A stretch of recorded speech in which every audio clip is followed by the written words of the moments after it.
Hola, hola queridos amigos, ¿cómo están? Gracias por acompañarnos del otro lado, gracias por estar, gracias por siempre asistir a los videos.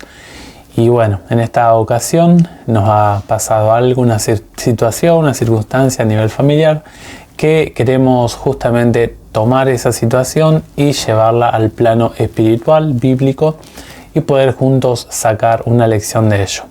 Hace un par de días lo que ocurrió fue que, me entraron en nuestra cochera, se llevaron la moto, la robaron y nos quedamos sin motito. Nosotros lo usábamos como medio de transporte, de movilidad acá en la ciudad, un poco afuera de la ciudad, y también la usábamos como posibilidad de viaje también, pero ocurrió este evento y por ahí hablábamos con muchos hermanos, familiares, amigos y salen algunas ideas, ¿no? de lo que ocurre en nuestra experiencia personal a nivel de la vida familiar, y son cuestiones que a veces no son fáciles de llevar y queremos contarles cómo lo llevamos nosotros, cómo lo tomamos a la luz de la Biblia.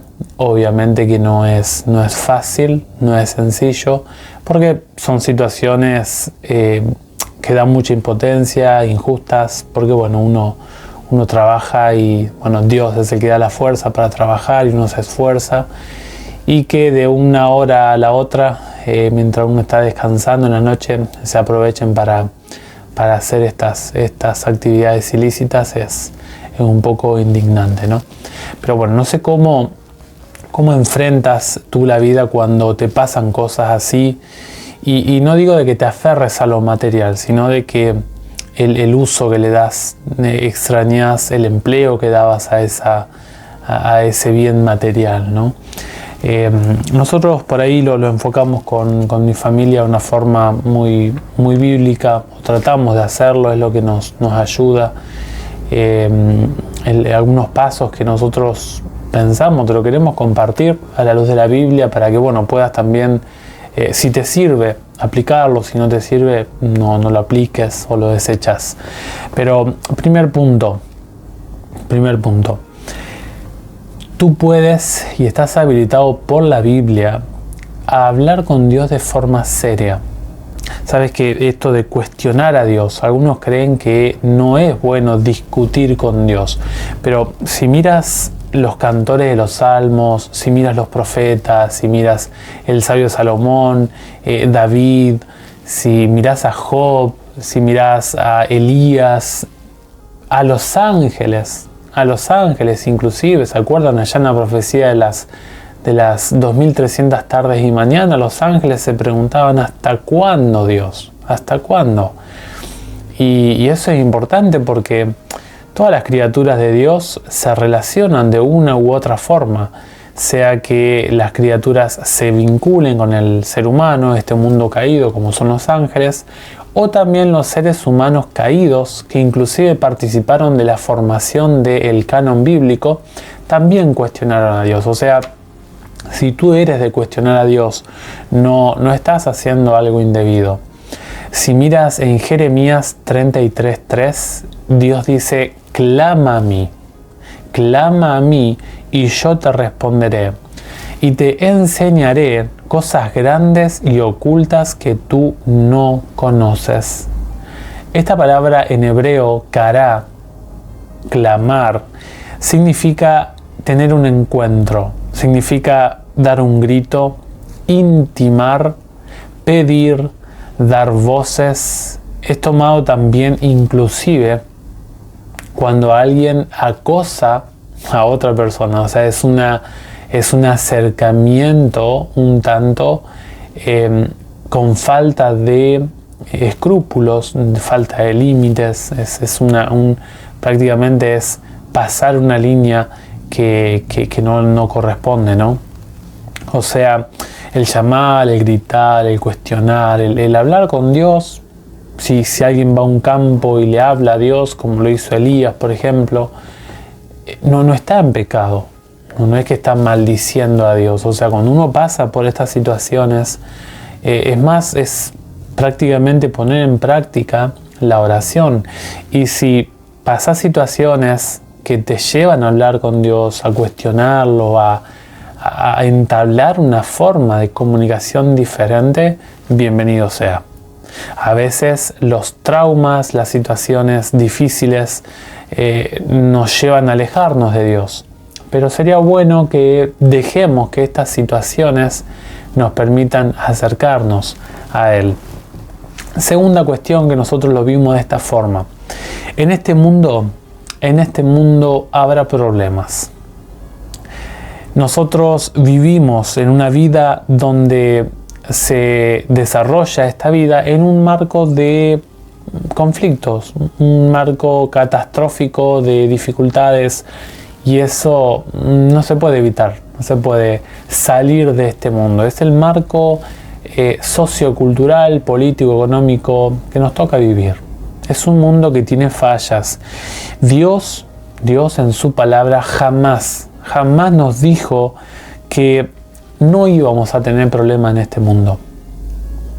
Jamás se nos dijo en este mundo de que nosotros, el cristiano que sea leal a Dios, el cristiano que trate de vivir la vida como Dios pide, no iba a tener problemas. Jamás.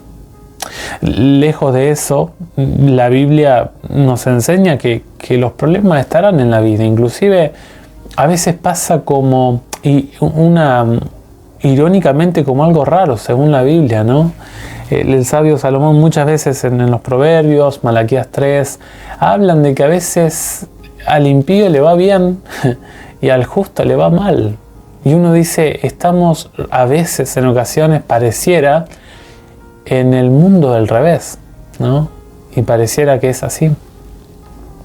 El Señor Jesús nos dijo, en el mundo tendréis aflicción, pero confiad, yo he vencido al mundo. Juan 16:33. Y justamente viene hablando de la paz que Él da. Una paz interna que hace que miremos el exterior con una mirada totalmente diferente, una cosmovisión diferente. El apóstol Pablo, como dijo cierto teólogo, el apóstol Pablo era un hombre todoterreno. Era un 4x4 en su vida. Él se manejaba en toda situación, en toda circunstancia. Él dijo, he aprendido a contentarme cualquiera sea mi situación. Filipenses 4, 11 y 12. Y el versículo 12, mira lo que dice. Sé vivir humildemente y sé tener abundancia. En todo y por todo estoy enseñado, así para estar saciado como para tener hambre, así para tener abundancia como para padecer necesidad. Es decir, el apóstol Pablo tuvo un proceso de aprendizaje. El pasaje dice, he aprendido. Es decir, el aprendizaje requiere un desarrollo de la vida, requiere tiempo. No es que sale eso de la noche a la mañana, no.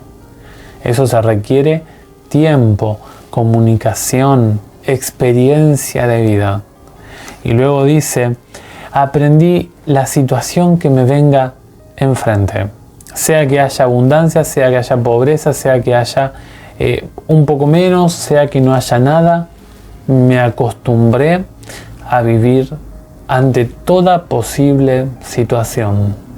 Que esto es importante porque es una concepción, una cosmovisión, una perspectiva, una filosofía de vida. Y uno podría decir, pero el Hijo de Dios no puede pasar eso, Ezequiel, eso. ¿Y por qué no? ¿Por qué no? Si nosotros, como dice Job, vinimos desnudos y nos vamos a ir desnudos, puede ser que nos ocurra esa situación también. Y nosotros no estamos exentos de tal situación. El apóstol y profeta Juan escribió, el mundo pasa y sus deseos, pero el que hace la voluntad de Dios permanece para siempre. Primera de Juan 2, 17. Es decir, cuando miramos lo que dice el apóstol Juan y profeta Juan, es que él dice, hay cosas que van a desaparecer y hay cosas que van a vivir eternamente. A veces no te digo de que no hay que valorar lo material, pero sí la Biblia nos da el consejo de que pongamos las cosas en la mira, en el cielo, en las cosas de arriba, dice allí Colosenses 3, 1 y 2. Dejando de caminar en la vida del pecado, de acostumbrarnos a mirar acá, en esta vida desastrosa, y acostumbrarnos a este estilo de vida. El apóstol y profeta Juan dice: hay cosas que van a permanecer, todo lo demás será destruido. Y el apóstol Pedro, allá en 2 de Pedro 3, él habla de que del 10 al 12, que la tierra va a ser consumida por el fuego. Todos los bienes, todas las cosas materiales que hay en esta tierra van a ser quemados y van a ser nuevamente restaurados. Debemos aprender a mirar este mundo como lo mira Dios. Es un aprendizaje, Y el tercer punto es que el fiel, el que sigue a Dios, no tiene la recompensa asegurada. El fiel debe observar por qué sigue a Dios. A ver, ¿cuáles son las razones de por qué sirves a Dios? ¿Cuál es la motivación tuya? Y esto es algo muy personal. Uno no puede descubrir o desmantelar esto a menos que te lo cuenten. Pero sí, vivir situaciones difíciles te va a poner en la encrucijada de decir: ¿por qué servís a Dios? Podés rebelarte en contra de Dios, podés alejarte de Él, podés empezar a maldecir a Dios. Tú estás en tu derecho y Dios no te lo va a prohibir. Pero esa actitud te va a demostrar realmente a las claras de por qué tú sigues a Dios, o por qué tú seguías a Dios, o cuáles son las razones renovadas de por qué seguirás a Jehová.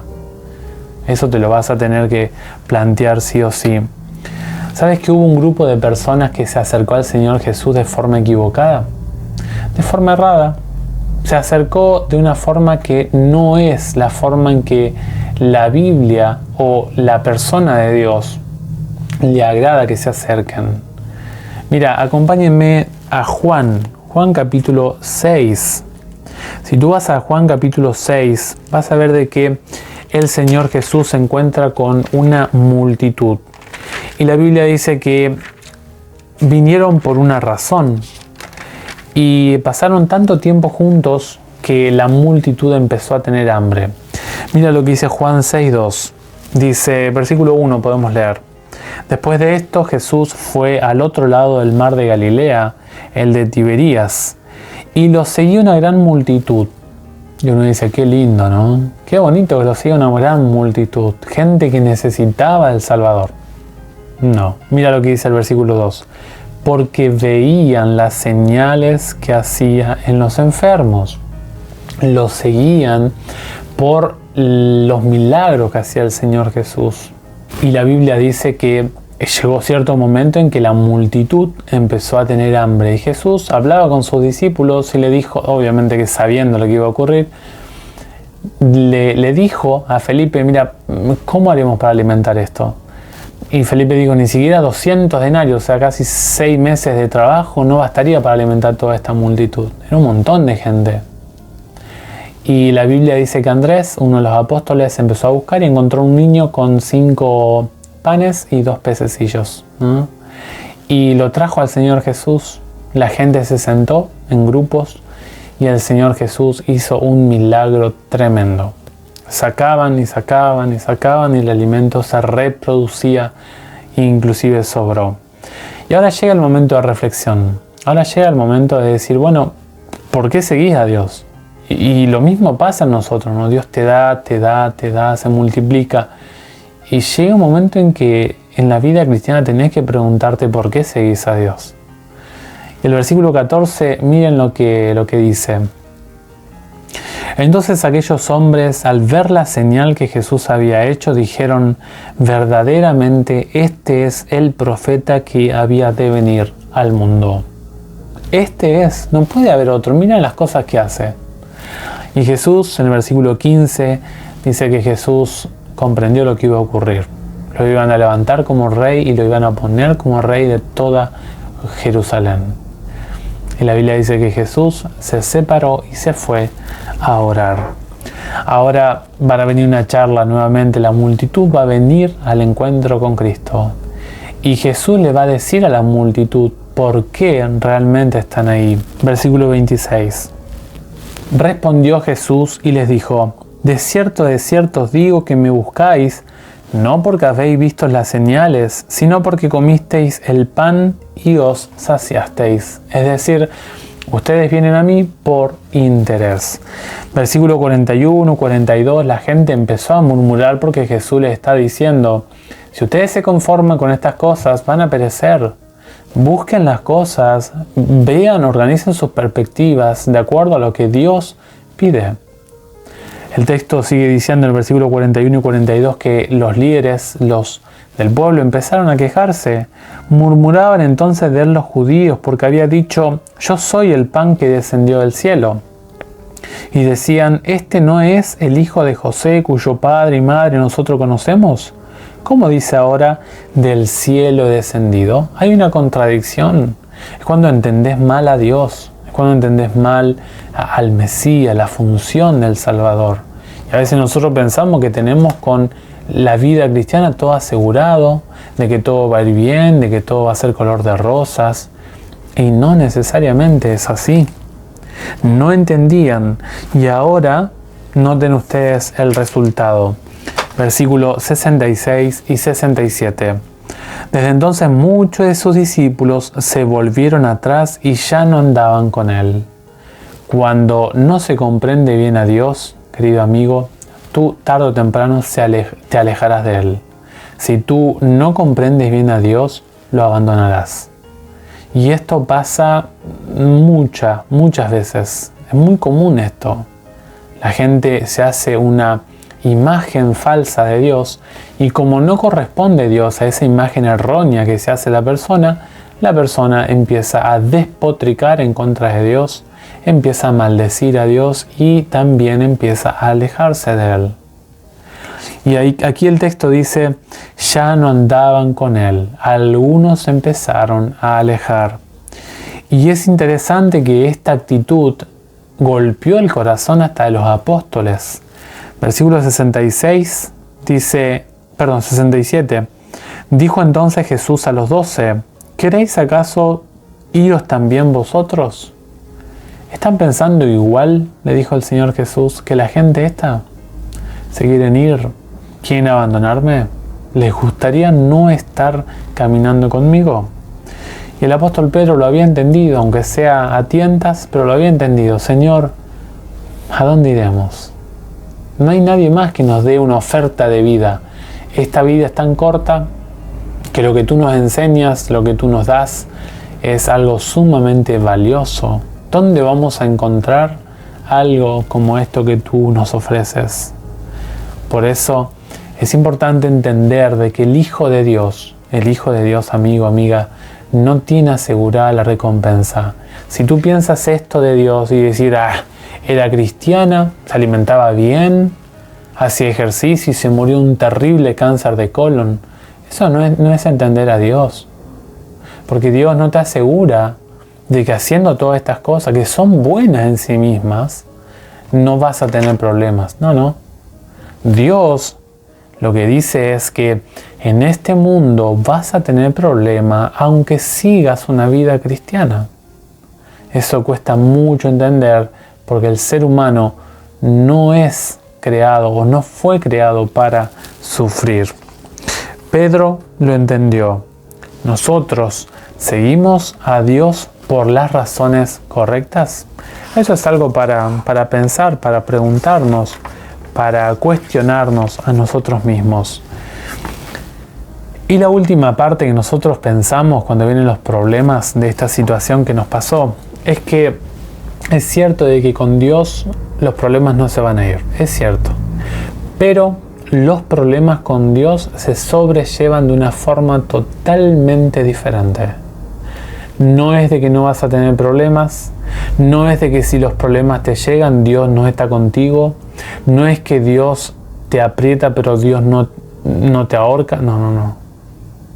Guarda con pensar en esas cosas. Y algún pecado vos tenés, como le decían los amigos a Job, ¿no? Pero Job le decía, pero yo no he pecado, yo soy un hombre justo, soy igual que ustedes. Ustedes han blasfemado al Dios del cielo.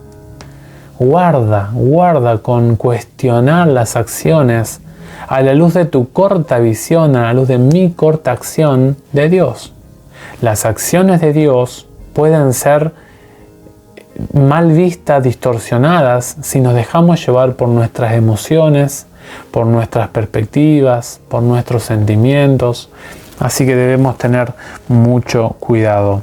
La Biblia no te asegura que no vas a pasar por problemas, pero mira lo que dice Primera de Corintios, capítulo 10. El texto es muy claro. El apóstol Pablo dice, todas estas cosas les acontecieron al pueblo de Israel del Antiguo Testamento como ejemplo, y están escritas para amonestarnos a nosotros que vivimos en estos tiempos finales. Así que el que piensa estar firme, mire que no caiga. Y luego el 13 dice, no os ha sobrevenido ninguna prueba que no sea humana. O sea, Dios conoce tu límite humano. Si Dios nos conociera que no aguantaríamos la prueba que hemos pasado, que te comentábamos al principio, Dios no lo hubiera permitido. Si Dios lo permitió, es porque estábamos totalmente habilitados internamente para sobrellevar esta situación. Dice, pero fiel es Dios. Dios es fiel. Cuando vienen los problemas, tienes que recordar de que Dios es leal. Dios no te falla. Dice, no os dejará que sean probados más de lo que podéis resistir. Dios conoce tu límite. Dios sabe que eres un ser humano. Él es fiel y Dios conoce hasta cuándo aguantas. Y dice que dará también juntamente con la prueba la salida. Es decir, Dios te coloca en esas circunstancias con el objetivo de que tú puedas aprender a depender de Él. Y eso es un aprendizaje. Como el apóstol Pablo lo dijo, he aprendido. La pregunta de todo esto, amigos, es ¿cómo miras a Dios en medio de las dificultades? ¿Qué relación tienes con Dios cuando están las cosas mal? Cuando van las cosas bien es mucho más fácil, ¿no? Pero ¿cuál es la calidad de tu relación con Dios? ¿Lo sigues a Dios por la razón adecuada? ¿O lo sigues a Dios quizá por los panes y los peces, como lo hacía esta gente en los tiempos de Cristo? ¿Lo sigues porque Él es bueno? ¿Porque lo conoces? ¿Porque has percibido su amor? ¿O será que tienes una mirada hacia la persona de Dios equivocada? Que ojalá que estos tiempos de crisis nos den a nosotros la sabiduría para cambiar si estamos siguiendo a Dios de la forma equivocada. Bueno, te queríamos regalar este mensajito, que sea de bendición para ti, para tu familia, para tu vida. Gracias por acompañarnos, hemos recibido muchísimos mensajes, mucho cariño de nuestros hermanos, nuestros amigos. Son momentos difíciles, pero el Señor podrá superarlo con nosotros, junto a nosotros. Él camina al lado nuestro. Así que deseamos que si estás pasando por una prueba difícil, que Dios te acompañe, que te aferres a Él, que confíes en Él, pese a que a veces la situación no parece muy grata y quizás hasta podrías pensar que hay gente que no te entiende, pero Dios te entiende, sabe lo que es pasar por crisis y lo mejor que puedes hacer es confiar en Él. Que Dios te bendiga ricamente y nos vemos en un próximo videito. Chao, chao.